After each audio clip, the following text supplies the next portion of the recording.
Bueno, pues hoy vamos a continuar con la ponencia que se titula Estructura interna de la fórmula vitae y la regla, que pues bueno, nos va a hablar de ello el padre Desiderio García Martínez. Os comento algo de él, de su vida, aunque yo creo que todos le conocemos algo, pero siempre hay cosas que bueno, aprendemos o conocemos nuevas, ¿no? Hablando con él, él se llama realmente Didier. Nació en Orange, en Francia, en el año 1970. A los 5 años vino a España, tiene nacionalidad española, con los apellidos García Martínez estaba claro, ¿no? Tiene estudios de licenciatura eclesiásticos en 1989-1994, licenciado en Teología Bíblica en 1994-96 y licenciado en Filología Hebrea en 1996-2000. Estos estudios ya los inició cuando formaba parte de la familia carmelita. Él profesó en el año 1989 sus votos simples y los solemnes en 1995 y se ordenó sacerdote en 1996. Dentro de los oficios desempeñados en la provincia Aragón, Castilla, Valencia, fue provincial entre los años 2017 y 2022, consejero de formación desde el 2002 al 2017 y maestro de novicios de 1997 al 2009 y luego del 2011 al 2017. Y otros oficios desempeñados en la orden han sido pues, en la Comisión Internacional de Espiritualidad, en la Comisión Internacional de Formación, la Comisión Teológica Internacional, la Comisión Internacional de Misión y Evangelización, la Comisión Revisión Constituciones en el año 2019 y la Comisión de Redacción de la regla, ¿será? ¿No? Aquí me ha pasado mucho letal. Ratio moniano. Vale, de las monjas.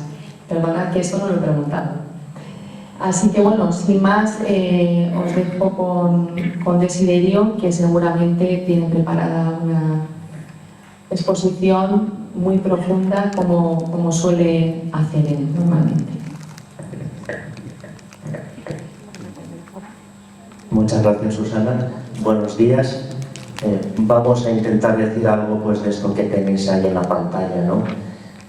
La regla, un camino místico de transformación, intentando aproximarnos a la estructura interna no tanto de la norma de vida, de la fórmula vitae, sino de la regla, en su estado final, tal como nos ha llegado a nosotros. Bueno, en primer lugar decir como introducción que la regla de la Orden del Carmen, aunque tiene un significado especial dentro de nuestra espiritualidad y carisma, pues es cierto que no es el único elemento que nos identifica.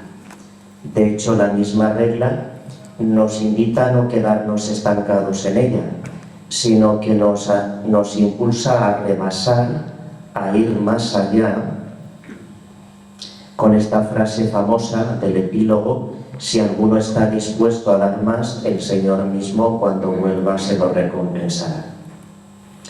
En la carta conjunta que escribieron los generales abiertos al futuro en el año 97, con motivo del 750 aniversario de la aprobación definitiva de la regla, ya los generales recordaban esto: la regla no es un texto sacro e intocable, sino que es un texto que tiene los caracteres de la esencialidad.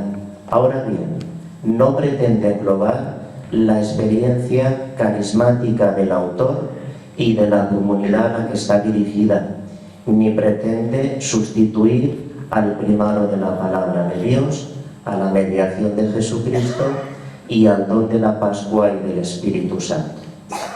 Es decir, que más bien la regla sería una especie de trampolín que nos lanza hacia adelante, avivando en nosotros el deseo de buscar más a Dios. La regla sería, dentro de nuestra familia, una relectura del Evangelio. Lo que sí es cierto es que cuando hablamos de la regla, nosotros que somos familia en el Carmelo, debemos también hablar de actualización de la regla. La regla del Carmen, a pesar de sus 800 años de historia, lo que nos ofrece es un proyecto de vida muy amplio, que venimos a compartir la familia entera del Carmelo, si bien es cierto que diferenciado a la hora de vivirlo según el estado de vida de cada uno. La pregunta que surge es la que tenéis en la pantalla.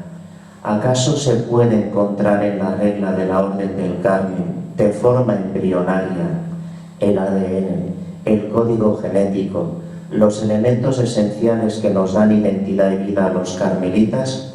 ¿O la regla más bien sería una especie de pieza arcaica de museo, un fósil que ya nos serviría volver a releer? Para responder a esta pregunta, me gustaría hacer un par de observaciones.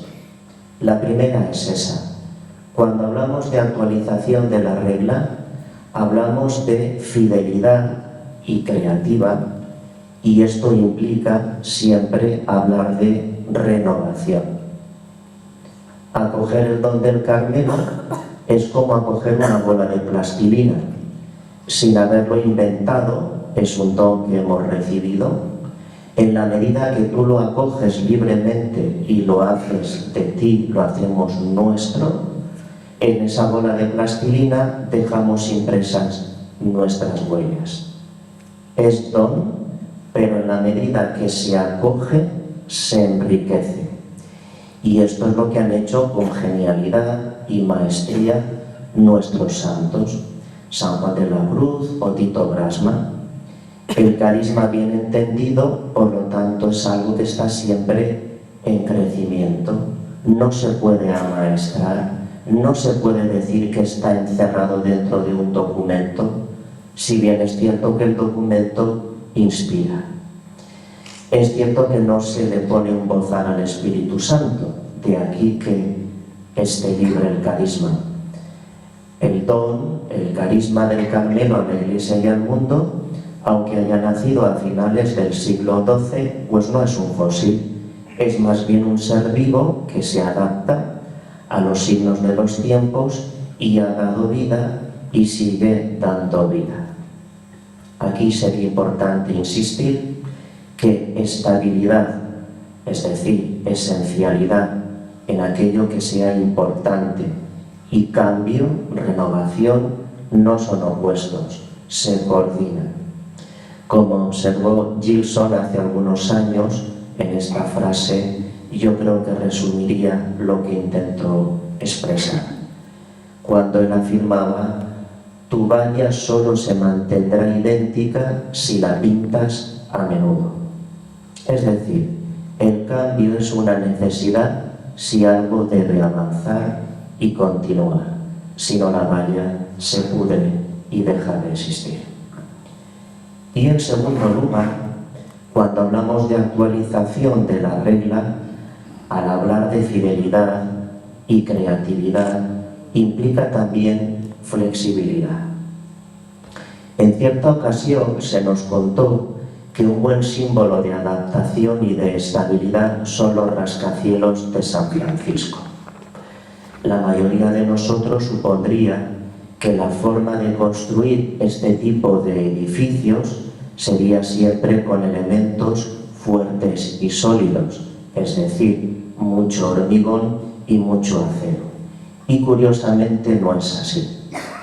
En realidad, el secreto a la hora de sobrevivir a los terremotos, sabéis que San Francisco está en esta falla de San Andrés, una zona muy inestable y por lo tanto sometida a movimientos sísmicos.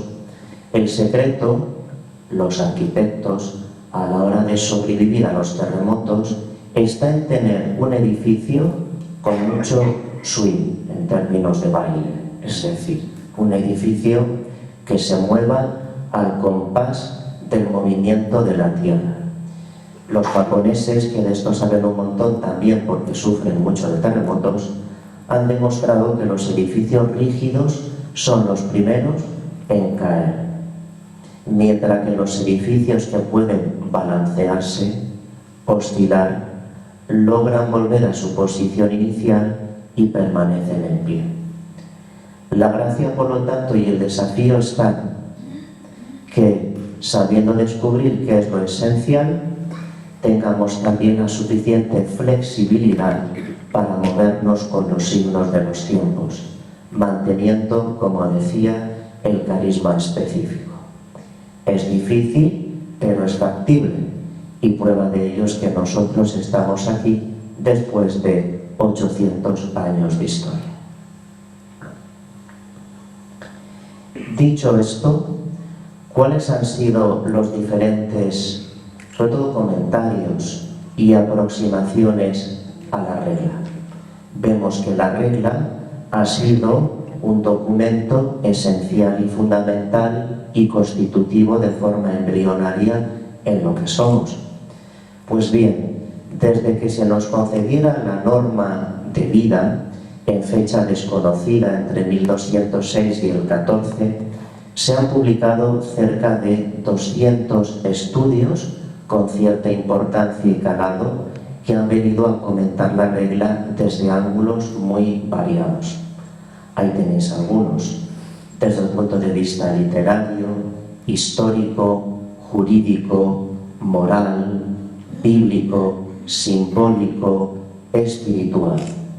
Han aparecido junto a los comentarios otro tipo de estudios menores llamados aproximaciones, pues una aproximación sociológica a la hora de leer la regla, una aproximación antropológica, psicológica, etc.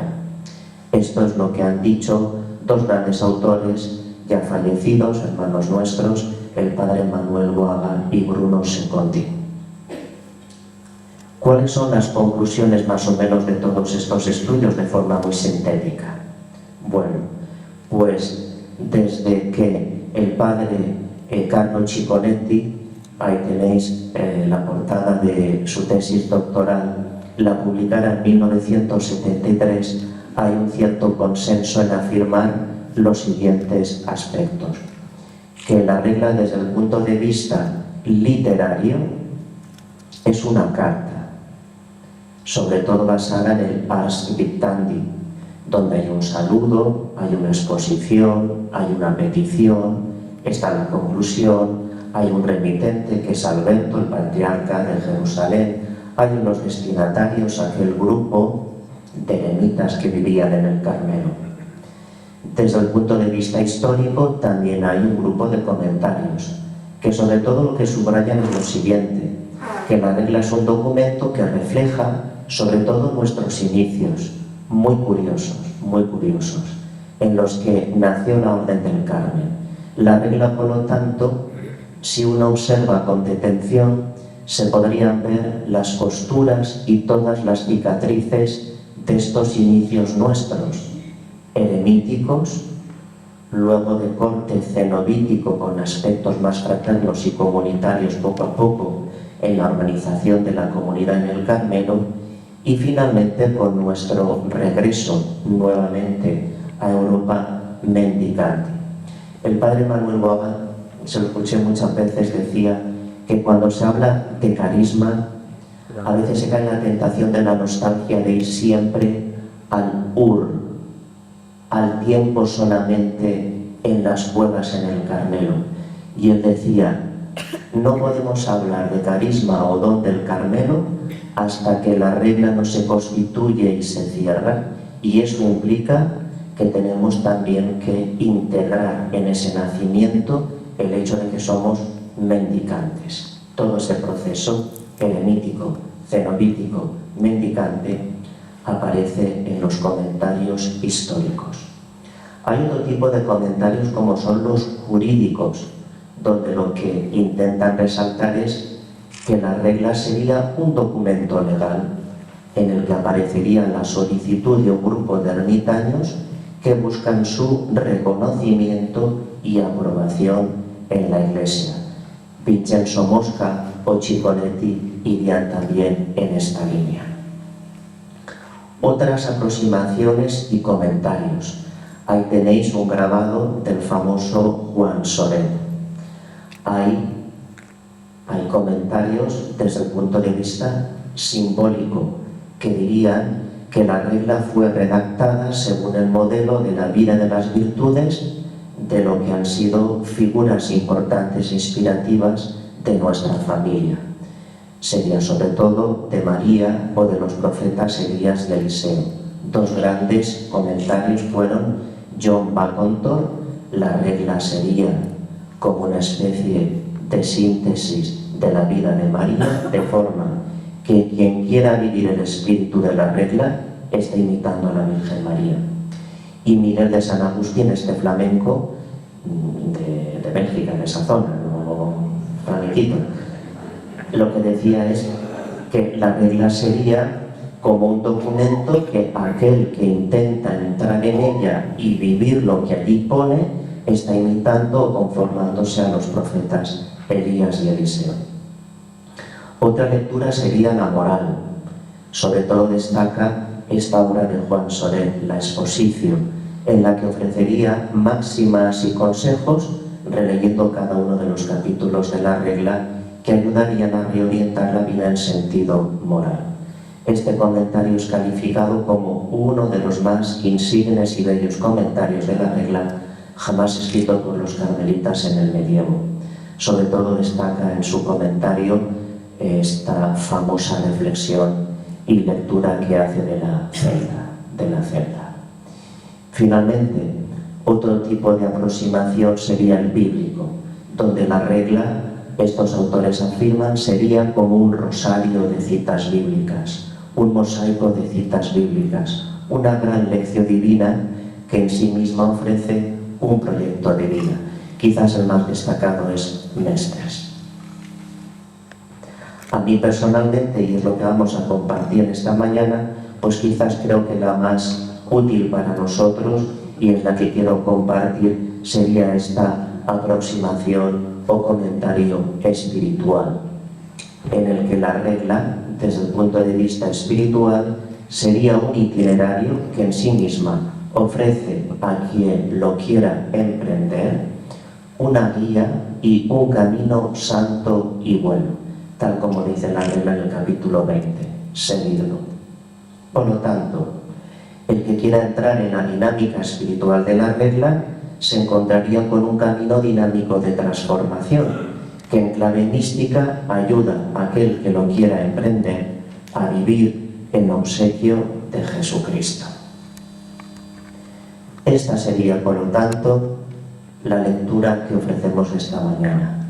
Esto sería como la arquitectura interna de la regla.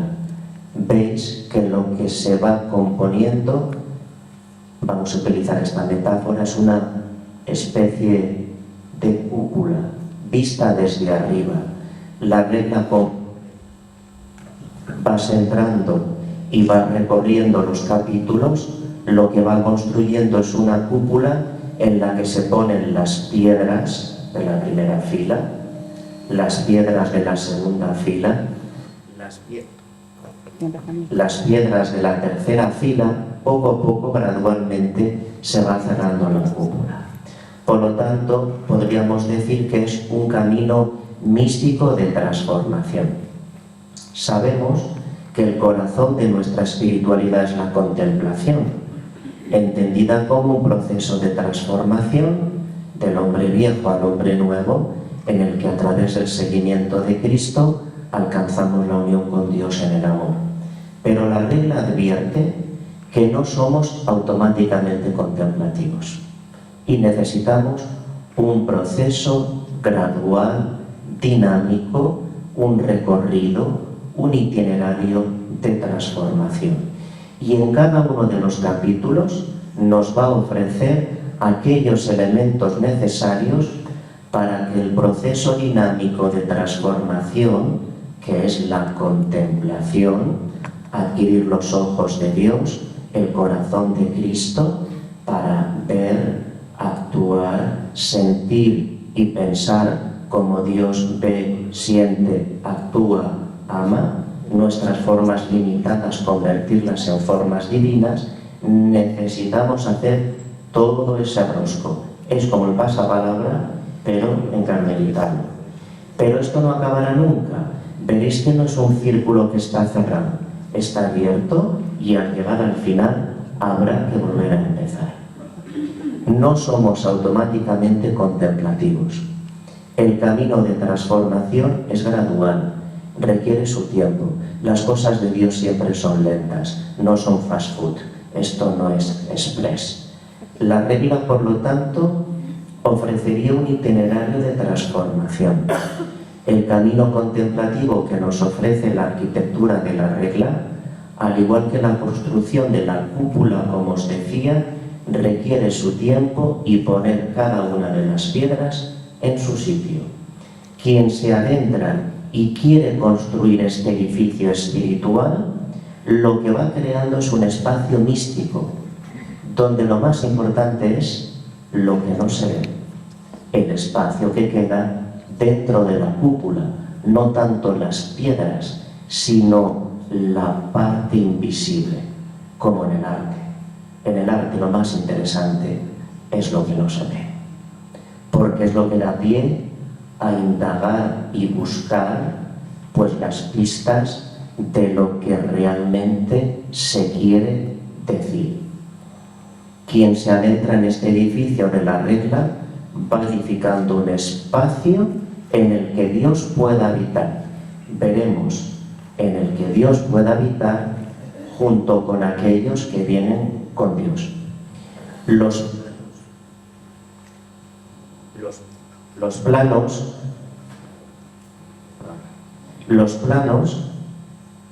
de la cúpula están recogidos en el prólogo, capítulo 1 al 3. Y ahí tenéis la frase estrella, que es el corazón, que es la espina dorsal y que es el quicio en el cual va a girar constantemente la regla. In obsequio Jesucristo, Jesucristi, vive de Debrea, y viviréis en obsequio de Jesucristo. En este centro, este es el centro alrededor del cual deberá de levantarse cada una de las piedras gradualmente. Aquí está esta cita de Casiano de las Colaciones, en la que él cita a un monje del desierto, un padre del desierto, a Abraham, y dice: lo comparo al hombre que quiere levantar y cerrar en el aire el ábside de una cúpula. Este debe diseñar la circunferencia a partir de un centro, el cual es un punto extremadamente delicado, y calcular, guiándose por esta norma infalible, la exactitud del círculo y el plano del dibujo. Quien intente levantar la cúpula sin observar atentamente este centro, por muy hábil e inteligente que sea, le resultará imposible no equivocarse. Deberá volver una y otra vez a tomar como referencia la verdadera base que le permita esbozar de forma exacta, interna y externamente su obra. Un solo punto será la clave de una construcción tan importante. Es decir, que solo el ojo contemplativo no pierde de vista el centro. Y si pierde el centro, la cúpula no se construye. Ese centro, que es invisible, es el que en el fondo da solidez al edificio entero, es la piedra angular. Una vez que se tiene el plano, la piedra angular y el quicio del edificio, se nos ofrecen a continuación en la regla las provisiones básicas, en los capítulos 4 a 9. Hoy lo llamaríamos el hábitat, el medio ambiente, en definitiva, la casa donde vivir con sus estructuras físicas más básicas. Correspondería, por lo tanto, a la primera fila de piedras en la construcción de este edificio de la cúpula. Da la impresión que es banal, pero es cierto que todos necesitamos un ecosistema. Cada uno, en su estado eclesial, necesita su ecosistema. Las hermanas que son monjas de clausura necesitan un ecosistema. Y no es el mismo ecosistema que los matrimonios que participáis también de nuestra espiritualidad en el Carmelo. Un ecosistema, un lugar donde vivir, que nos dé y proporcione los elementos indispensables de subsistencia. Porque el lugar donde vives condiciona en cierto modo el estilo de vida que tú deseas llevar. Radcliffe, el que fuera maestro general de los dominicos, decía, y ponía un ejemplo, el de una rana y una charca. Dice, imaginemos una rana que tiene que vivir, tiene que florecer, necesita una charca, necesita un ecosistema. Afirmaba, y por ejemplo un espécimen extraño de rana necesita su propio ecosistema y crecer allí. Hay que preparar un medio ambiente con alimento, una charca y un clima en el que pueda vivir. Lo llamamos arquitectura fundamental. ¿Qué es lo que debe tener la charca del Carmelo según nuestra regla? Esta es la preocupación original de los capítulos 4 al 9. Debemos disponer de un prior. Debemos disponer el cual anima el liderazgo de la comunidad. Capítulo 4. Un lugar donde vivir. Se insiste en la importancia del lugar elegido donde vivir. Capítulo 5. Una celda donde habitar, que habla de individualidad. Y vivir con estabilidad. Capítulos 6 y 8. Somos irrepetibles. Cada uno necesita su espacio. Una mesa en común donde compartir el pan. Capítulo 7. Y la ubicación de la celda del prior como lugar que favorezca la acogida y la hospitalidad. Capítulo 9. Esta sería, según estos comentaristas, el nivel de las provisiones básicas. La regla, vemos, que insiste o comienza, con los pies en tierra, con disposiciones concretas, no con un sistema vago de valores. La palabra importante es el avere latino, avere, que es más que tener o poseer. Aquí el avere significa más bien disponer de. Ejemplo, si yo quiero leer, necesito disponer de un libro, pero lo importante es leer, no apropiarse del libro. No hacemos como las urracas, acopio de bibliotecas, sino lo importante es leer. La organización, por lo tanto, cuidadosa de los lugares,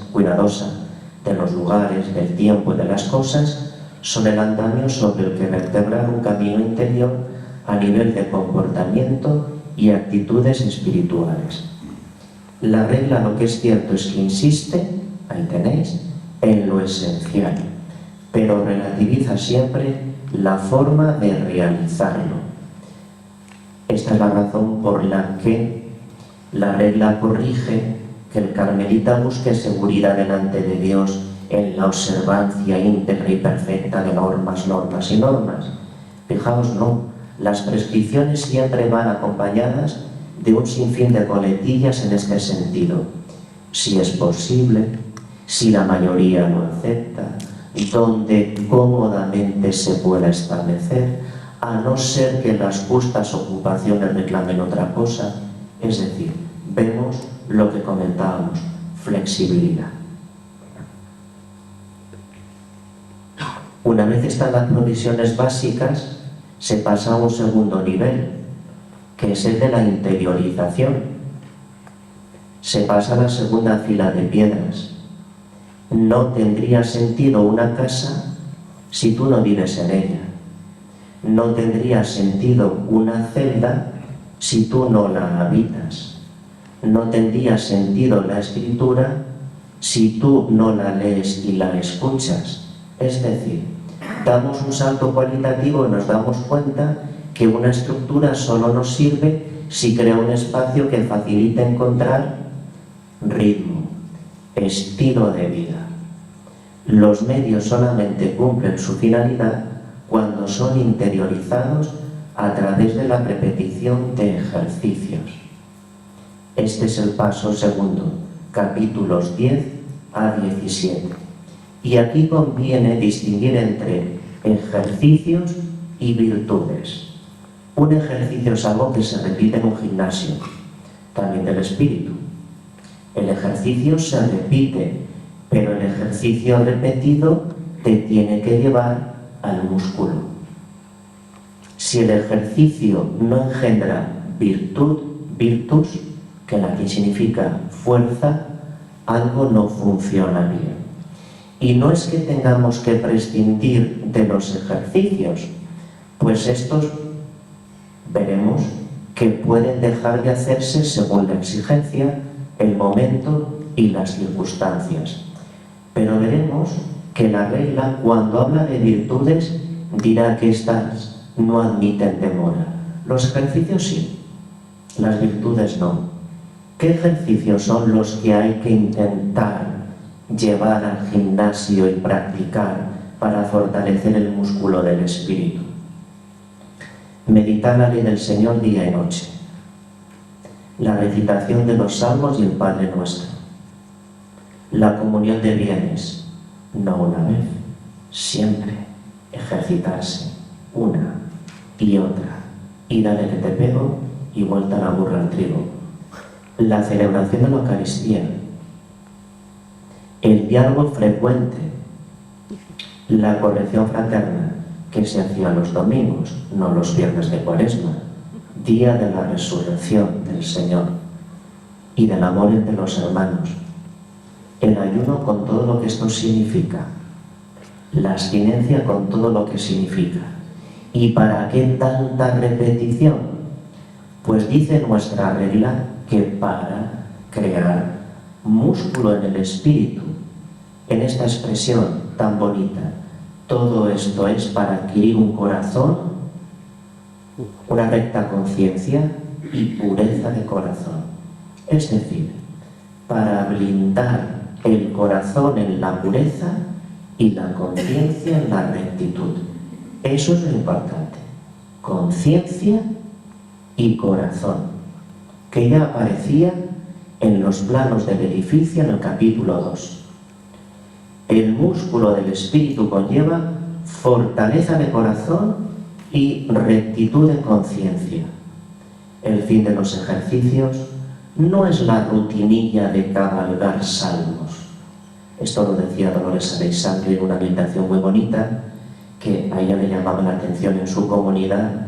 Dice, hay comunidades que rezan los salmos y hay otras que los cabalgan.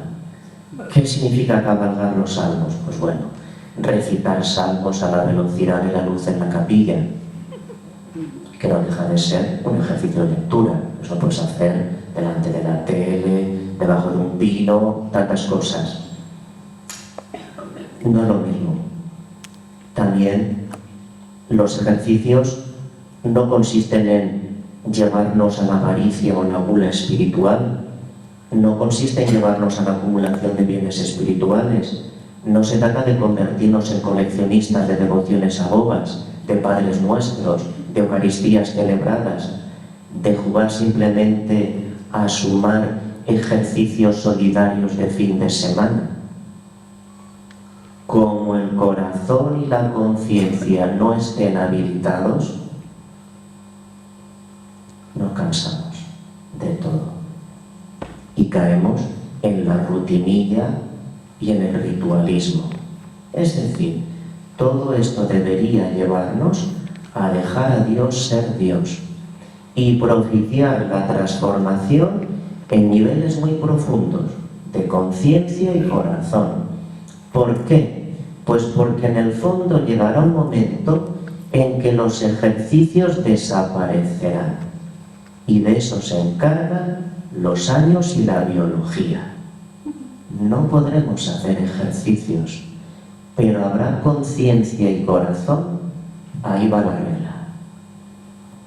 Porque lo importante es esto, descubrir que el hombre exterior poco a poco desaparece, pero si hemos entrado en la dinámica espiritual del seguimiento de Cristo, el hombre interior se hace grande y fuerte, fortaleciéndose en la fe, la esperanza y el amor. Aquí es oportuno citar a Juan de la Cruz cuando él dice: grande mal es tener más ojo a los bienes de Dios que a Él mismo. No se trata de hacer acopio de bienes de Dios, por más que sean de Dios. La salud es un bien de Dios y tantas cosas son un bien, un don de Dios. Pero Dios es mucho más, porque teniendo los bienes de Dios no es garantía de tener siempre a Dios.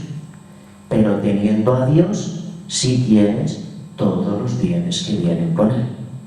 Cuesta aceptarlo, pero los bienes de Dios no son Dios, aunque sean de Dios. Y esto obliga a hacer un electrocardiograma constantemente al corazón y ver si late a ritmo de contemplación o de rutinilla o de aceleración. Es cierto que al acoger los bienes de Dios como bienes suyos, aceleran y centran nuestro deseo de Él, pero no es menos cierto que Dios es siempre más y que el corazón es un corazón de chicle que se apega a todo y hace incluso idolatría de las cosas espirituales más sublimes.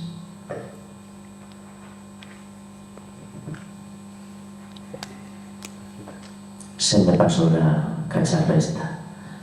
Ahí tenéis ejercicios repetidos que llevan a la interiorización, capítulos 10 al 17. Y ahí tenéis los capítulos. La importancia es corazón puro y recta conciencia. Seguimos avanzando.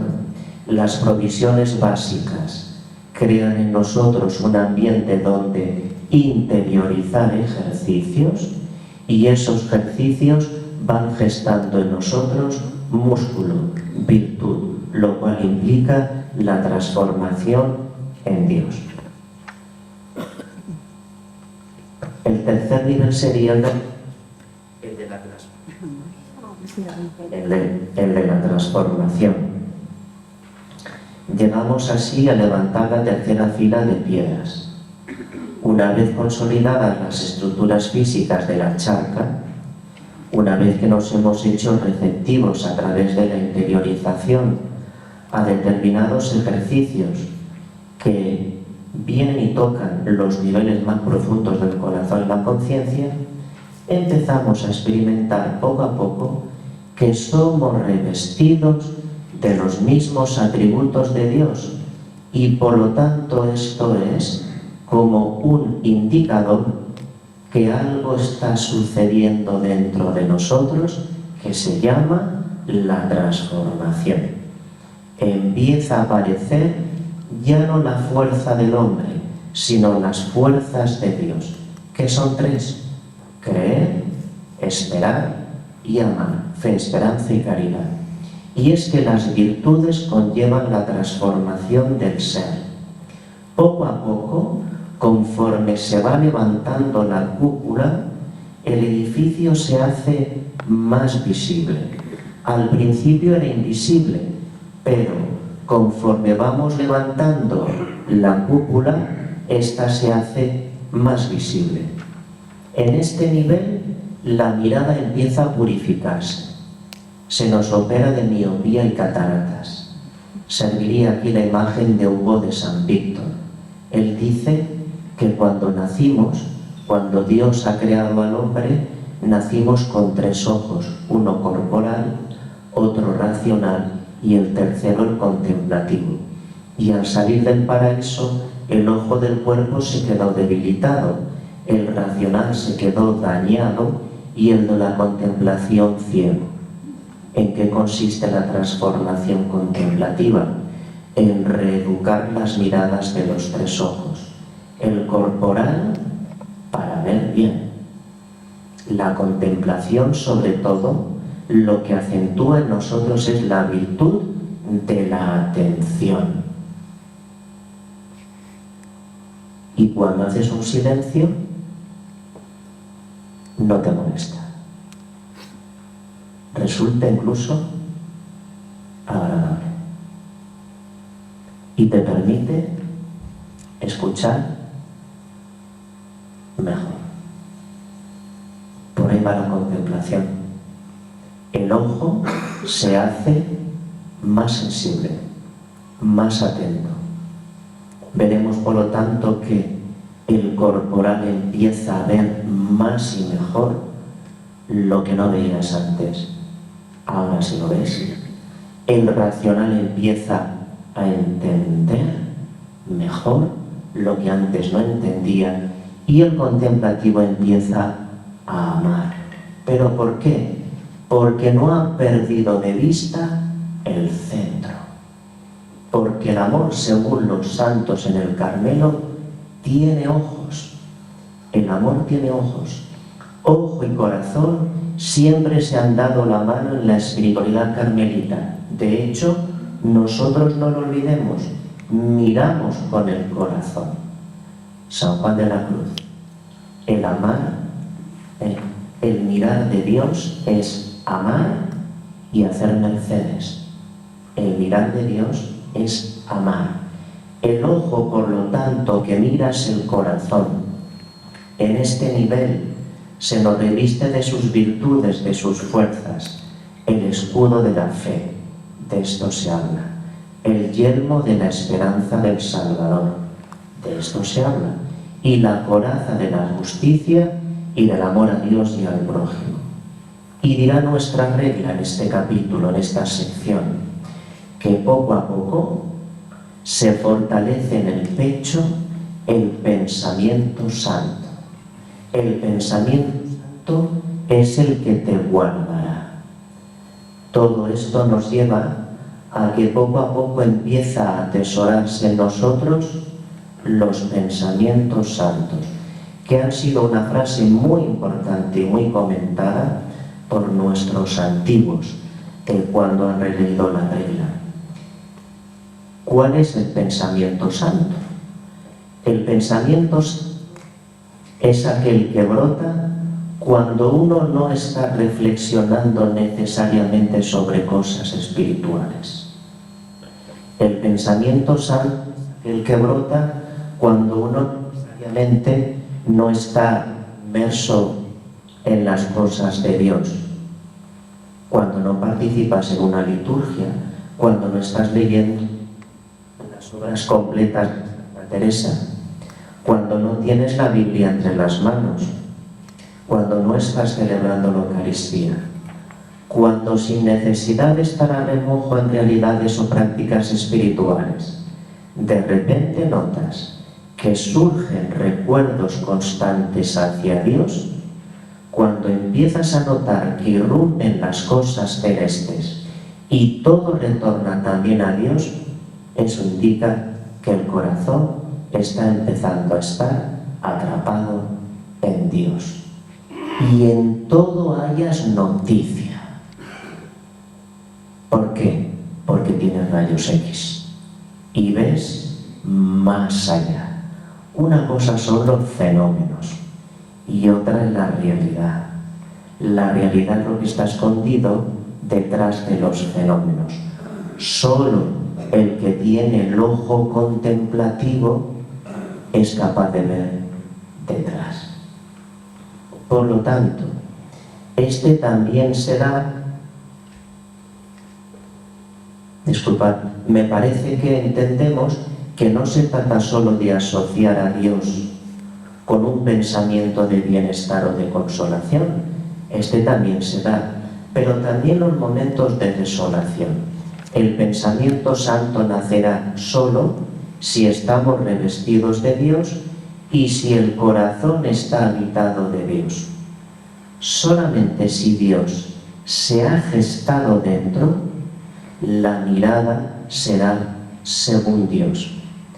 Entonces creo que vamos entendiendo que una cosa son los ejercicios, sin más, de Mobilis Mobilis, y otra cosa son los ejercicios que han creado músculo en el espíritu, que han creado virtud, estilo de vida, ritmo, porque algo ha empezado a nacer. Hay una criatura y un huésped incondicional que de repente se está convirtiendo en anfitrión de tu casa y que tú no sabías a lo mejor que estaba. Es igual que María en la tradición carmelita, asintiendo a la palabra de Dios, estamos emprendiendo un camino de gestación del hombre nuevo a imagen de Jesús. Empieza a nacer en nosotros el hombre nuevo, revestido de Dios, que empieza a saborear lo que es la dulzura de vivir en la consciencia de la presencia de Dios. Pero cuidado, no todo es la ganada, advierte la regla. El combate espiritual será necesario para que lo que se está gestando no se aborte, sino que llegue a nacimiento. Porque, dirá la regla, de Cristo heredamos la vida eterna, pero también heredamos de Cristo sus enemigos. Los enemigos de Cristo serán nuestros enemigos. Todo el día, dirá la regla, necesitamos de la armadura. Estamos en combate. Decía Mesters, de hecho, la regla nos invita a articular una espiritualidad del conflicto, en cuanto que desarrollamos la capacidad de transformar el propio conflicto, la crisis que cada uno tenemos, nuestras oscuridades, nuestros combates, en fuentes de fe, esperanza y caridad. La armadura, por lo tanto, es imprescindible en esta lucha, hasta que ésta se convierta progresivamente en un vestido de luz que el mismo Dios viene a coser en nuestras vidas. De forma que es un vestido hecho de obras de vida eterna, donde ya no se ve la desnudez de Adán, sino la gloria de Dios, lo que Dios ha hecho en el hombre, en la mujer. Un vestido de luz que se halla en esta generación, un destello del cielo, y donde el mundo vea las noticias y las huellas de Dios en nosotros. Y esa armadura que es un vestido de luz, ¿de qué están hechos esos hilos? Pues se va gestando en nosotros los sentimientos de Jesús, la misericordia, la bondad, la humildad, la mansedumbre, la paciencia, el perdón, la paz y el amor, que es el broche de la perfección. La edificación de la cúpula continúa, no se acaba, a fuerza de gestar la palabra de Dios. Uno diría, ¿se puede subir aún más en las cotas de la contemplación? Pues la frase que remata esta sección, ahí la tenéis, es perfecta.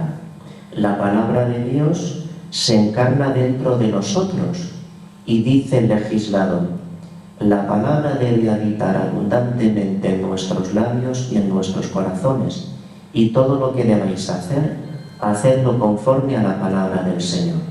Y uno diría, fin, aquí acaba la regla, como algunos dijeron, ¿no? ¿Es este el final? Pues no lo es. ¿Por qué? Porque el proceso contemplativo continúa. Empieza una sección muy interesante, que es la contemplación en lo cotidiano. No es la contemplación jugando a ser el hombre araña, subido todo el día en lámparas. En lo cotidiano del trabajo y del silencio, capítulos 20 y 21. La regla es consciente, el legislador es consciente, que si la contemplación no nos devuelve a lo cotidiano, ahí lo único que hay es autocomplacencia. Es la parte más densa de la regla. La contemplación sería solamente un episodio accidental si quedara reducida a arrobamientos, a arrebatos que nos alejasen de la realidad. El éxtasis consiste en entrar más dentro en la espesura. Y eso, pues bien entendido, nos permite descubrir que la contemplación fácilmente se corrompe, muy fácilmente se corrompe, por la superficialidad, por el engreimiento, por el perfeccionismo moral, por el amor a uno mismo, pero también por la falta de realismo. Dios, lejos de lo que pensamos muchas veces, es normal. Dios es normal, muy normal, tan normal que está en la normalidad de lo cotidiano. Y en este cuarto nivel se nos ofrecen criterios que nos ayudan a discernir si el proceso de transformación es real o solo es un proyecto narcisista tuyo o perfeccionista mío, arropados lógicamente bajo un barniz de mística y de espiritualidad. No, aquí hay que rascar y ver lo que hay dentro. Somos un escaparate y lo que llevamos dentro, más tarde o más temprano, se ve y sale a la superficie. Y si dentro hay un cocodrilo, pues el cocodrilo saldrá. Es decir, la regla intenta custodiar el don divino de la contemplación, para que aprendamos a distinguir lo que es de Cristo y lo que finge ser de Cristo y no lo es, aterrizando de forma maravillosa en lo más ordinario de la vida. El contemplativo es reenviado al trabajo y al silencio. Es fantástico. Después de volar altísimo, la regla aterriza. El trabajar y el silencio. O hacer un binomio que sea una sola realidad. El trabajar en silencio. ¿Y en esto qué consiste? Es algo sublime. Que donde tú estés, funcionen todas las cosas. Que todo vaya con fluidez. Que la vida sea armónica y ordenada. Que todo esté en su sitio y nadie sepa por qué. Pero tú sí lo sabes, porque has entregado la vida. Y parece que no había sucedido nada. Es decir, es toda una espiritualidad contraria a la productividad y al cacareo mediático. Es el trabajo en el silencio, porque el Padre ve lo secreto. Y no hay más. El trabajo verdadero, el del reino de Dios, porque todo no construye el reino de Dios, sino es el amor el que edifica el reino de Dios. El amor invertido en las obras, en nuestros trabajos, se alimenta en el silencio del encuentro con Dios. Y este se realiza en lo secreto de la vida oculta con Él. Este interés explica por qué una carta tan corta se emplean tantos vocablos que tienen que ver con el trabajo y el silencio. El trabajar y hacer silencio custodian la perla de la contemplación. Las virtudes teologales aparecen en 72 ocasiones, pero al trabajo y al silencio se le dedican 299 alusiones en la regla. El silencio favorece la justicia. El silencio es un arma imprescindible en el combate espiritual. Según la regla, no solo las palabras verdaderas, también las obras de justicia nacen del silencio. No es la simple ausencia de ruido. Lo contemplativo es trabajar en silencio, pasar de puntillas, sin cacarear demasiado cuando hemos ido a poner el huevo del trabajo apostólico. Trabajar en silencio para acelerar la venida del reino de Dios. ¿Y cuándo? Día y noche, día y noche. ¿Y quién se tiene que enterar? Pues tu Padre que ve lo escondido. Eso da fruto, eso da fruto. Aquellos con los que vivimos, los destinatarios de la misión, pues no esperan encontrarse con Superman o Superwoman. Esperan, como es normal, encontrarse con el Dios de Jesucristo, con el que tú te has encontrado, y con el gran tesoro que es el amor de Dios. ¿Cómo ofrecerles menos a los destinatarios del Evangelio? Si en nuestra misión empequeñecemos a Dios, convirtiéndolo en un objeto de consumo para nuestro uso personal o solo como un argumento de nuestra predicación, pues nos empequeñecemos a nosotros mismos. Avanzamos un poco más hacia el seguimiento de Cristo, tal como aparece recogido en los capítulos 22 y 23, donde aparece el prior como humilde servidor, y todo esto en un espíritu de servicio y de obediencia a Cristo. El quinto nivel consiste en descubrir que el camino carmelita tiene como modelo místico de conformación al mismo Jesucristo. Ya aparecía al principio en el prólogo.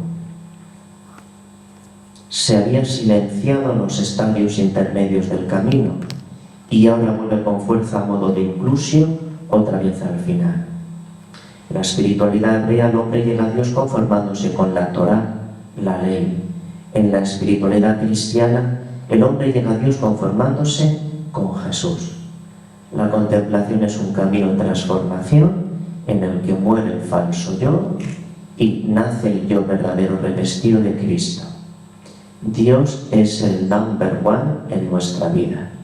Nada ni nadie puede ocupar el centro del edificio que se está construyendo. Las cosas, los bienes materiales, no son el centro de nuestra vida. Y por eso aquí se habla de la pobreza. Las cosas no son el centro. Las personas, por mucho que nos quieran, no pueden despistarnos y distraernos. No son el centro de nuestra vida. Por eso se habla de la castidad. Y nosotros mismos, nuestra santísima voluntad, tampoco se convierte en el centro de mí mismo. Obediencia. Dios, solo Dios, en este ejercicio progresivo de reordenación de la vida, para que todo gire y pivote en torno a Dios, le toca en estos dos capítulos la purificación a la voluntad.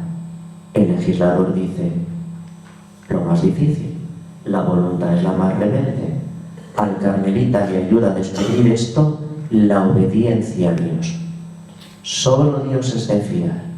El prior, según nuestra regla, no es un abad in aeternum, es el primus inter pares, el primero entre iguales. La regla nos recuerda que solo Dios puede reclamar de nosotros una obediencia incondicional, porque solo Dios es digno y totalmente de fiar. Ahora bien, la regla apunta que la persona madura obedece a Dios aceptando la pobreza de las mediaciones. Y si una persona no acepta la pobreza de las mediaciones que el mismo Jesús aceptó, pues esto habla de nuestra inmadurez. El prior aparece como una mediación, pero que nos lanza derechos a la obediencia a solo Dios. La autoridad verdadera del prior se ejerce con el delantal puesto, es decir, se ejerce desde el servicio. De aquí que el legislador lance otro dardo de la palabra de Dios. El que quiera ser el más grande entre vosotros, que sea vuestro servidor, y el que quiera ser el primero entre vosotros, que sea vuestro esclavo. Se nos invita, por lo tanto, a ejercer la autoridad desde abajo. A bajarse es un rasgo muy materno. Las madres se agachan en busca de los hijos y sus espaldas, con el paso del tiempo, pues dan señales de ello. A bajarse es el gesto del lavatorio de los pies. Lo importante es discernir creativamente y pensando en Cristo dónde, cómo y cuándo nuestra forma de servir favorece más y mejor la unión con Dios. Dónde, cómo y cuándo. Y el criterio para discernir dónde, cómo y cuándo es bien sencillo. Allí donde el amor se parezca más al de Jesús. Como yo os he amado, los amó hasta el extremo, y el primero que sea vuestro esclavo. Ya Teresa de Jesús también lo recordó. Aquello que más os despertare a amar, eso hay que hacer.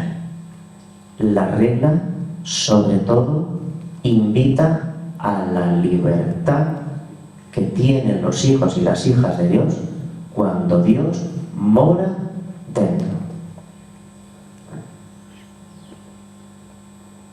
Y finalmente, pues llegamos al último de los pasos, esta palabrota latina, ¿no? Supererogaverit, que significa rebasar, ir más allá, dar más. El sexto paso y último, que como veis se queda abierto para volver otra vez al rosco, a empezar desde cero, a la casilla de salida, dice así. El sexto paso nos lleva al mismo centro de la dinámica mística de la regla. Si alguno hiciere más, el Señor mismo cuando vuelva se lo recompensará. Hacer más. Bueno, pero ¿qué es lo que pasa aquí? ¿Se puede hacer aún más? Es como si el camino no acabara nunca.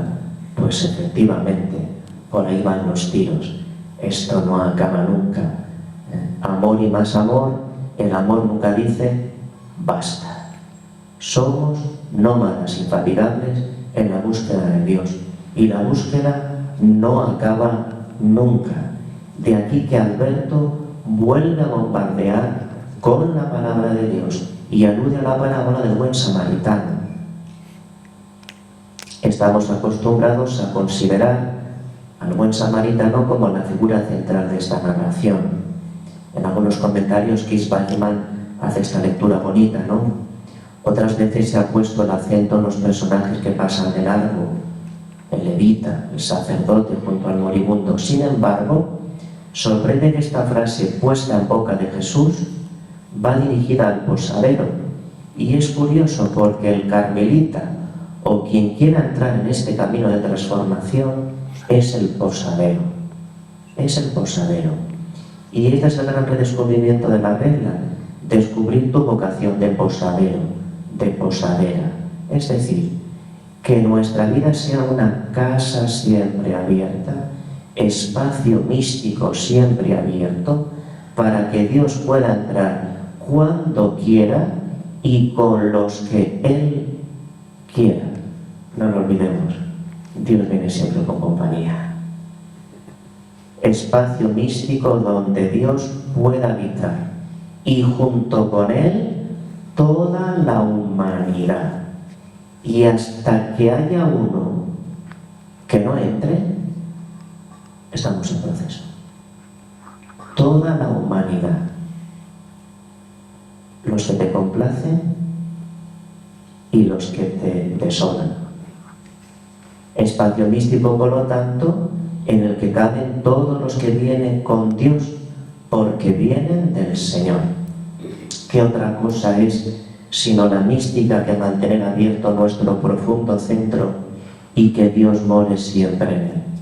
Y si haces algo más, dice la parábola, dice el legislador, el Señor cuando venga te recompensará. El místico es aquel que está abierto siempre a la sorpresa de Dios.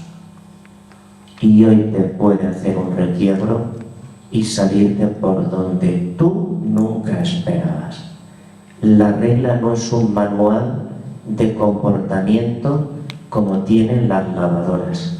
Esto no es programa A, B, C, 60, 90 grados. Esto es abrirse a la sorpresa de Dios. Tener la casa siempre abierta.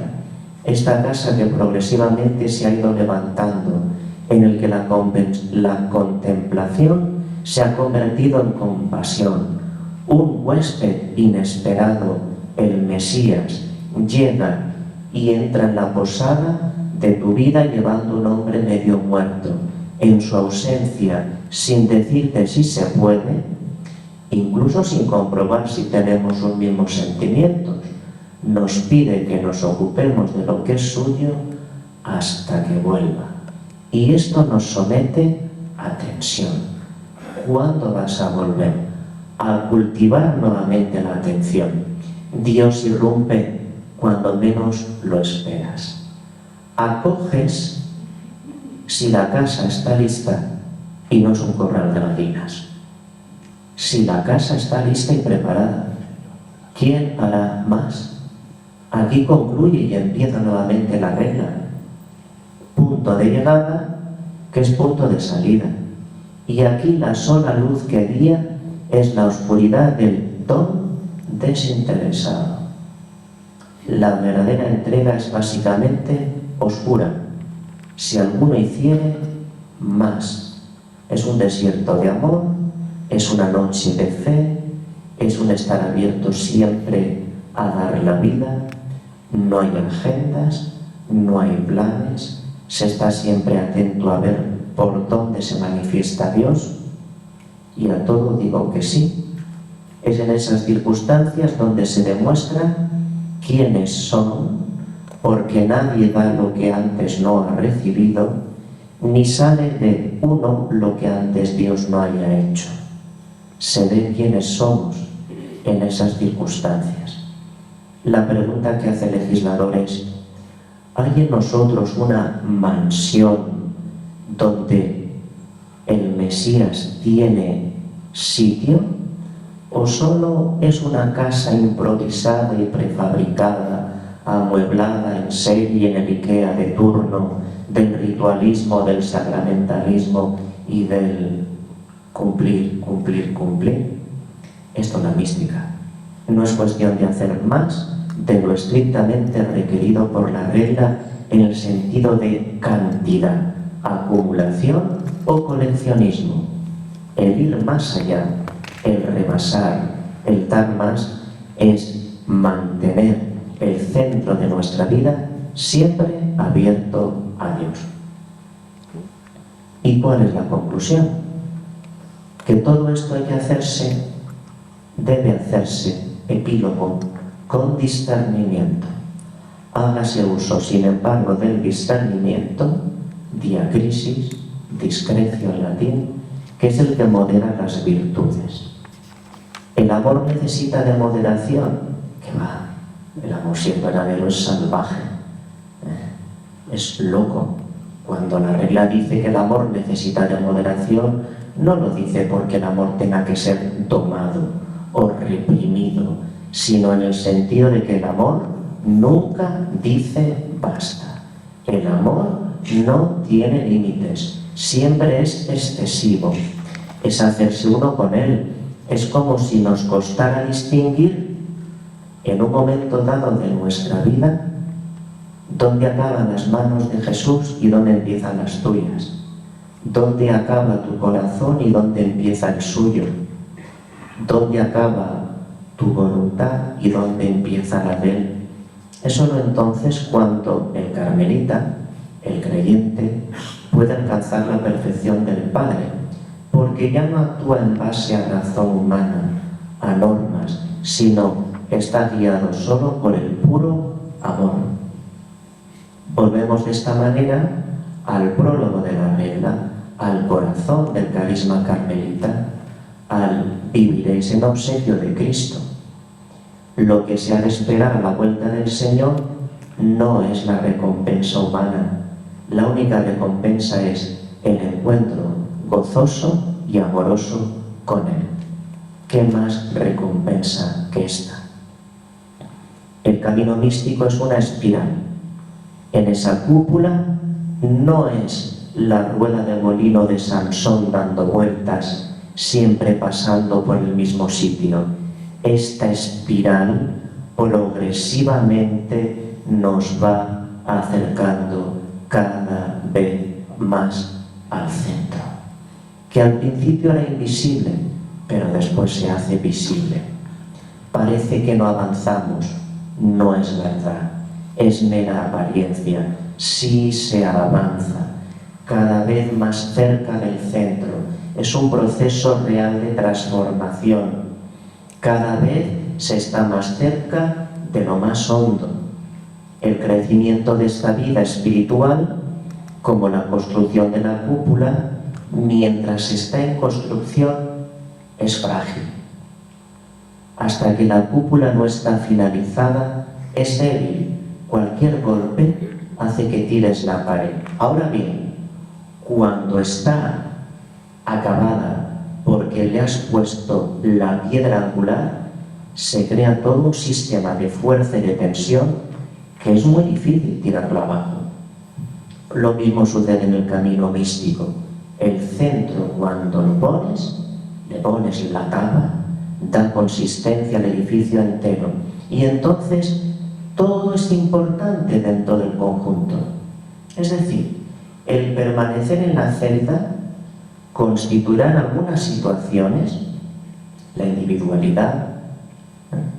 El elemento central, pues en efecto allí converge el resto del edificio, como es la lectura asidua de la escritura, la oración, el silencio, la justicia. Y la Eucaristía, si empezamos desde otro punto de la cúpula, también será el punto central del edificio, pues allí converge todo el camino espiritual.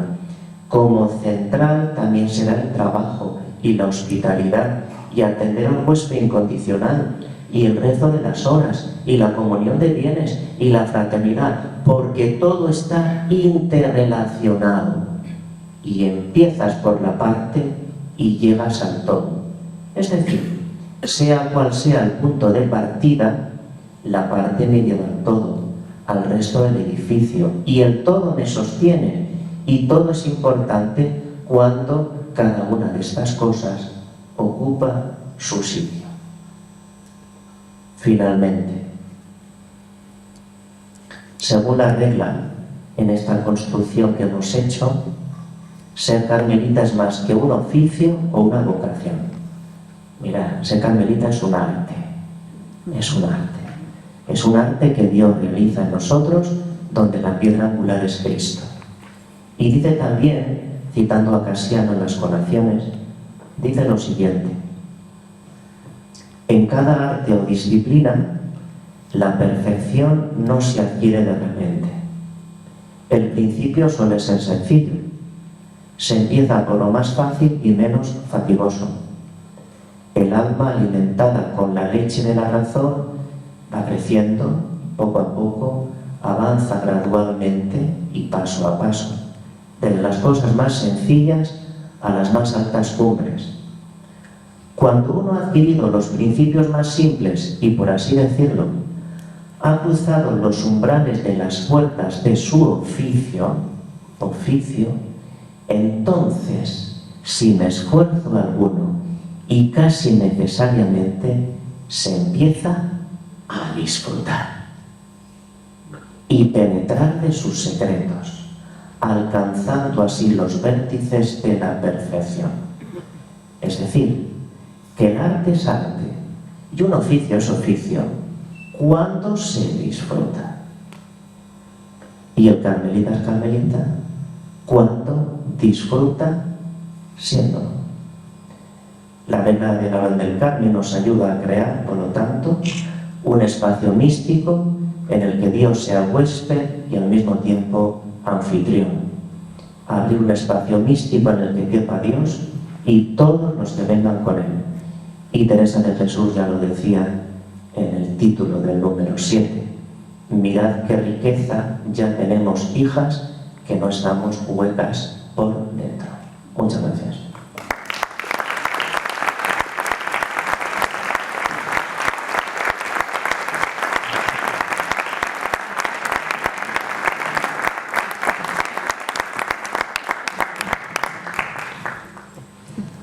Bueno, muy puntual, Desiderio. La verdad es que comentabas que el arte es arte cuando se disfruta, y tu exposición ha sido una obra de arte porque disfrutar. Y dices también que carmelita es carmelita cuando disfrutas siéndolo, y creo que bueno, eres un gran carmelita. Siempre que te conozco he disfrutado contigo en todas las exponencias que has hecho. No sé si lo comparte el resto del público, pero la verdad es que es una persona muy profunda y bueno, ha dicho muchas cosas que he tomado muchas notas, pero yo creo que cada uno se habrá quedado con lo que más le ha llamado la atención. Y bueno, ahora pasamos a un momento de si alguien quiere hacer algún comentario, alguna pregunta, os pasamos el micrófono.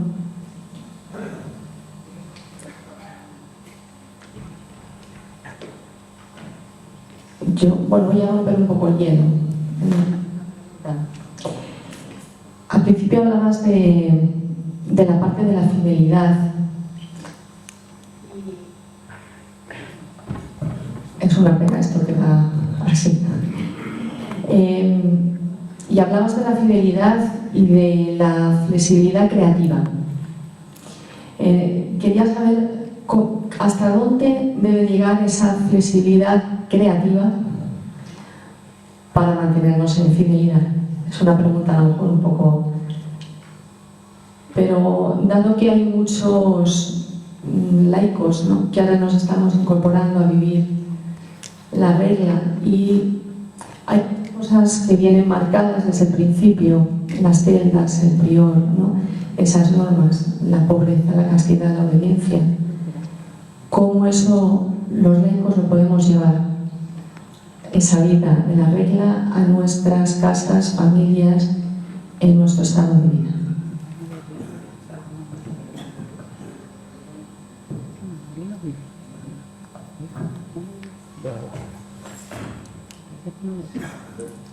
Bueno, efectivamente la regla pues se ha ido sedimentando a lo largo del paso del tiempo, hasta que se ha constituido como un documento que de forma embrionaria pues recoge lo que sería pues las señas de identidad de nuestra espiritualidad, pero no todas. Entonces pues sí que es verdad que la regla alimenta a toda la familia, pero tiene que ser releída de forma distinta pues según el estado eclesial de cada uno. Y yo creo que consistiría que cada estado eclesial pudiera hacer esta relectura de conjunto de cada uno de estos capítulos. Efectivamente, pues tiene un corte, se le ve aquí todo el sustrato eremítico, cenobítico, pues que en algunos contextos de estados eclesiales pues necesitará lógicamente pues actualizarlo y hacer pues una revisión y una interpretación. Pero es verdad que, por ejemplo, este centro que es vivir en obsequio de Jesucristo, pues yo creo que es lo que articula y es lo que crea pues ese espacio místico en el que uno no puede perder el ojo. Esto yo creo que es la piedra angular y lo que puede dar consistencia a todas las vocaciones que estamos aquí representados. Luego es verdad que la celda lo que habla es esta dimensión de intimidad más personal. Y yo creo que un matrimonio, el profundo centro de cada uno, incluso en un matrimonio, no puede ser invadido, porque el profundo centro, como dice San Juan de la Cruz, solamente le pertenece a Dios. Ni siquiera el esposo a la esposa al esposo. El profundo centro es de solo Dios. Bueno, la celda hace alusión al profundo centro, a este carácter de individualidad, de intimidad que nos hace únicos e irrepetibles, de no invasión. Cuando uno coloniza el profundo centro del otro, lo está desquiciando. Es decir, creo que de forma creativa sí se puede hacer una lectura de todos los elementos de la regla. Ahora, yo creo que un elemento renunciable sería: y viviréis en obsequio de Jesucristo. Gracias.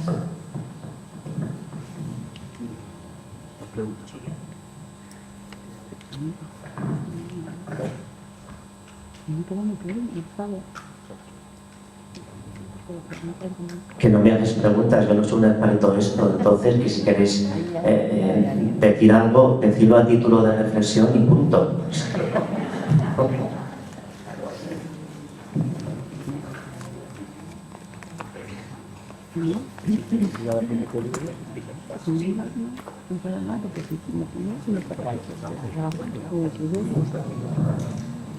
Bueno, decir, me ha encantado esta exposición que ha hecho.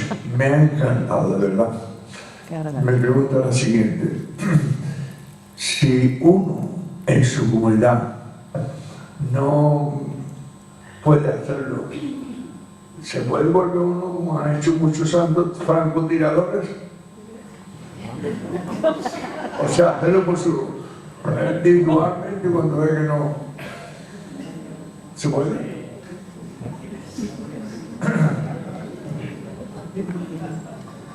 ¿Francotirador en qué sentido? ¿El virus uno solo? No, o sea, Tú lo vives si en ve que si la comunidad donde esté uno, pues esto tiene mucha riqueza, ¿no? Y habría que hacerlo como comunidades, ¿no? Ah, claro, sí. Pero mucha gente, tú sabes muy bien que la comunidad para uno no camina lo suficiente y entonces uno que quiera, ¿qué hace? Bueno, tengo que decir que fui en la moto con Juan una vez en Córdoba. Es decir, que eso es lo primero. Desde nuestras monjas hasta nuestra casa, que le llevaste en moto. Que le llevaste en moto. Tú ibas con casco, yo iba sin casco. Todavía vive, ¿eh? Y todavía vivo, eso es lo primero. Bueno, pues Juan, hombre, pues lo ideal sería pues que efectivamente en comunidad siempre se habla de proyecto comunitario. ¿Qué sería el proyecto comunitario? En cierto modo, el regla y poder hacer una relectura para adaptarla a la vida comunitaria. Es decir, descender y aterrizar aquellos elementos que se considerasen importantes porque sí darían vida a la comunidad. Pero bueno, efectivamente la comunidad tiene que estar a favor de hacer esto.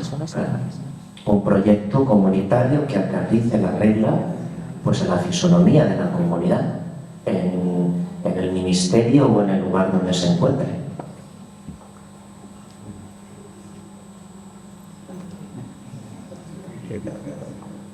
Es fantástico, ¿eh? Es un descubrimiento. Que es un descubrimiento que si te tengo esto como algo y acá que te ponen con mamá que así ahí como si fuera un col, como si tuviera eso de que igual de aplicación. Cuando yo voy a un restaurante a comer, no me anoto la comida que me ha gustado, no se me olvida jamás. Pero a mí me gustaría saber dónde puedo encontrar el menú que nos has dado para poder recrearme y recrecerme en todo lo que nos has dicho, que ha sido maravilloso. Que a mí me gustó todo, pero es que no me acuerdo de todo. ¿Se va a publicar esta conferencia en algún lugar que podamos nosotros verlo, o sea, releerla y remeditarla? Sí, bueno, esto no es nada original, absolutamente nada original. En el 2008, en Lisieux se hizo un simposium en el que hubieron muchas intervenciones a propósito de la regla. Esto se publicó en la ONU en un volumen gordísimo con muchos artículos.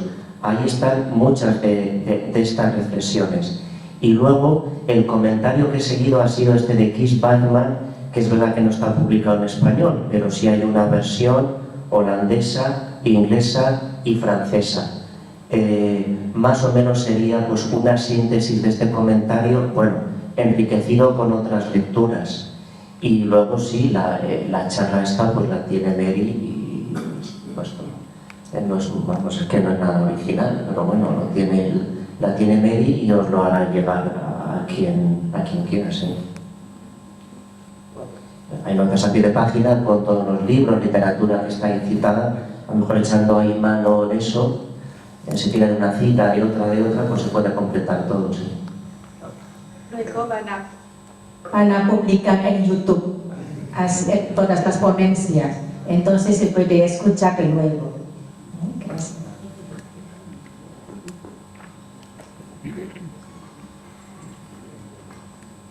Mira, esta chica estuvo con nosotros toda la tarde. ¿En la catedral, te acuerdas? Bueno, lo primero, muchas gracias por la charla. Yo sé que había una cosa que se me queda dando un poco de vueltas después de este camino que nos ha sido trazando a través de la regla, y es, lo hemos ido viendo como una construcción de una cúpula en la que, claro, pues, en una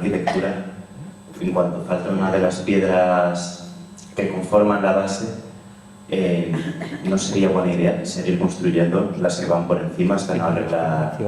Entonces, me surge la idea, por ejemplo, en este momento en el que vemos que la contemplación ha de abajarse y entrar a la cotidianidad, hemos visto que puede ser una piedra de toque para descubrir que todo lo anterior no era verdadero. En cualquier momento de este proceso, que ya nos has dicho que puede ser espiral, detectamos que unos pasos anteriores habían sido errados. Sí, bueno, algún consejo. Sí, entiendo que a lo mejor lo suyo sería abandona el camino en el que andabas, echa la mirada atrás y desanda hasta encontrar ese hueco, o al ser un camino en espiral tal vez seguir hacia adelante y acabarás dando con el problema. Bueno, yo creo que sería más bien lo segundo, ¿no? Cuando el legislador al final en el epílogo habla del discernimiento, pues el discernimiento es esta gran virtud que acompaña en todo el proceso de la contemplación. Este discernimiento consistiría en tomar nuevamente el cedazo del Evangelio, ver que se cuela, ver que no se cuela. Sería un momento también pues para buscar la verdad, para ver qué es de Cristo, qué finge serlo, también para tomarse el pulso, hacer un electrocardiograma al corazón y ver si late al mismo ritmo de Cristo, a los ritmos de Dios. Y yo creo que sería el momento para ver las piedras que a lo mejor están dañadas o que no se han puesto bien, de forma que el camino no acaba nunca. Pero el discernimiento, de hecho en nuestra ratio institucionis, tanto de los frailes como de las monjas, como de la misma regla, ¿no? El discernimiento es un arma muy potente. Es verdad que es el mundo ignaciano jesuítico el que ha explotado mucho el discernimiento como la gran virtud en la que uno puede discernir dónde se encuentra y si efectivamente va madurando en Cristo. Pero también el discernimiento pues está muy presente en nuestra tradición. Yo creo que es una de las grandes herramientas, ¿no? No basta con creer que somos contemplativos o que todo está en su sitio. ¿Quién tiene el discernimiento? No solamente lo tiene uno, el discernimiento lo tiene la comunidad. Lo tiene la comunidad.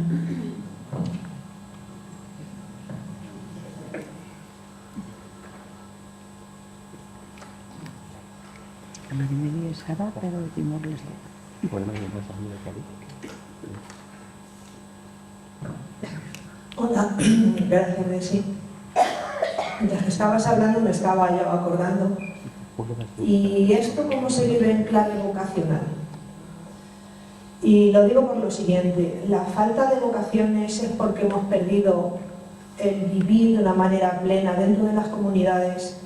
La regla, ¿se debe de vivir la clave vocacional haciendo planes paralelos para atraer vocaciones, o debe de ser la propia comunidad la que genere vocaciones, dando una coherencia a su vida comunitaria para generar comunidades?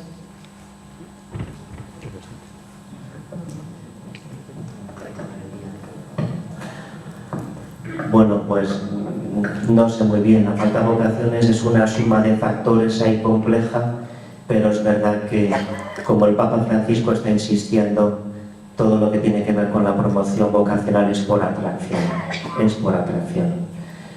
Uno puede ser muy virtuoso, en mi punto de vista, uno puede ser muy virtuoso y talentoso, tener mucho don y carisma. Bien, esta puede ser la carta de presentación a un joven o a una chica, ¿no? Pero quien realmente acompaña después en el futuro es la comunidad. Si la comunidad no es atrayente y atractiva, no hay nada que hacer. No hay nada que hacer. No hay nada que hacer, mi punto de vista. Entonces, yo creo que la red, efectivamente, es un documento inspirativo que tiene que ser releído, lógicamente, adaptado, actualizado, pero que en las piedras basilares ofrecen, sin duda alguna, orientaciones para construir la vida de la comunidad. Pues por ejemplo, la corrección fraterna, en nuestro caso, los frailes, las monjas religiosas, la corrección fraterna, se ha dicho 1000 veces. Bien, se quitaron modelos de corrección fraterna porque estaban desfasados y parecía que eran un poco locos, pero ¿qué se ha puesto a cambio? Nada. La reunión comunitaria local realmente se hace, la lección divina semanal realmente se hace, o es darle la chapa al otro donde se haga, en el que le sueltas allí la homilía de turno que han leído en internet. Es decir, que yo creo que la comunidad sí tiene herramientas valiosas en la regla para tener un estilo. Y ese estilo, mi experiencia es que si la comunidad late con un corazón, pues sí es atrayente. Pero si es una suma de individualidades, pues ya puede ser uno muy carismático y tener mucho don de gentes que no. Y vamos, si alguien entra en esas circunstancias es que es Superman y tiene, vamos, más moral que el Alcoyano.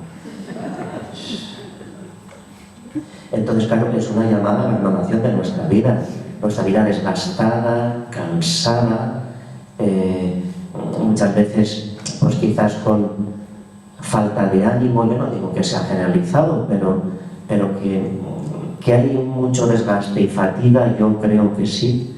Lógicamente no faltará esperanza y buen ánimo para reconvertirnos, convertirnos. Y yo creo que la regla sí que es un buen referente para encontrar claves de renovación de nuestra vida y tomarlo en serio.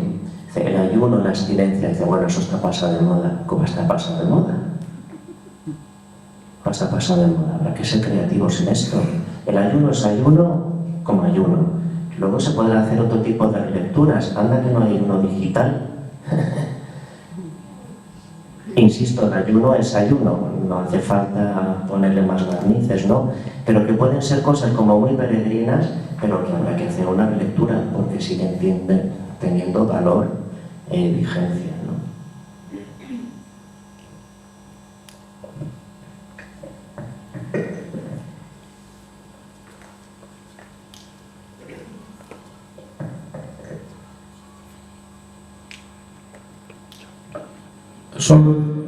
Solo decir, perdón, que es una aportación maravillosa la del Padre Salvador y la aportación del Padre Desiderio en este gran respeto a nuestra gran tradición mayúscula, a nuestra gran regla mayúscula.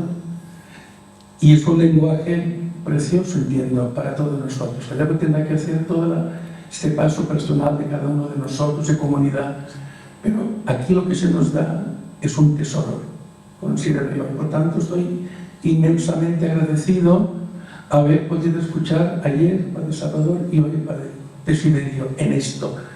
La casuística puede salir 50 millones de preguntas, pero lo que se nos ha dado es algo grande para un encuentro como este, que creo que tiene que quedar como un hito dentro de los encuentros que hemos tenido, toda esta temática magnífica. Por tanto, es un dar gracias y quiero estar por ahí. O sea, ad sum, estamos a lo que se puede hacer. Gracias.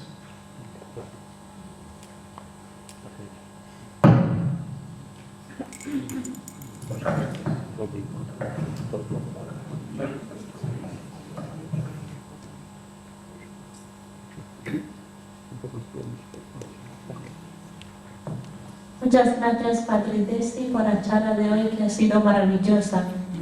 De una manera muy especial me ha llamado la atención una frase que ha dicho, que de Cristo heredamos la vida eterna, pero también heredamos a sus enemigos.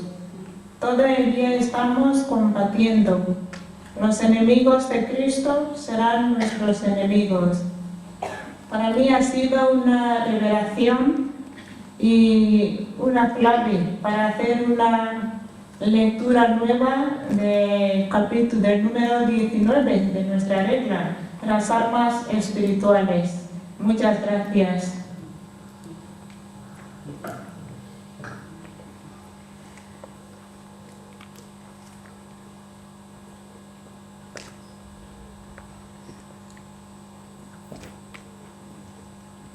Bueno, pues si ya no hay más preguntas ni comentarios, Según el horario tenemos descanso y a las 12:30 nos volvemos a encontrar en los círculos de oración.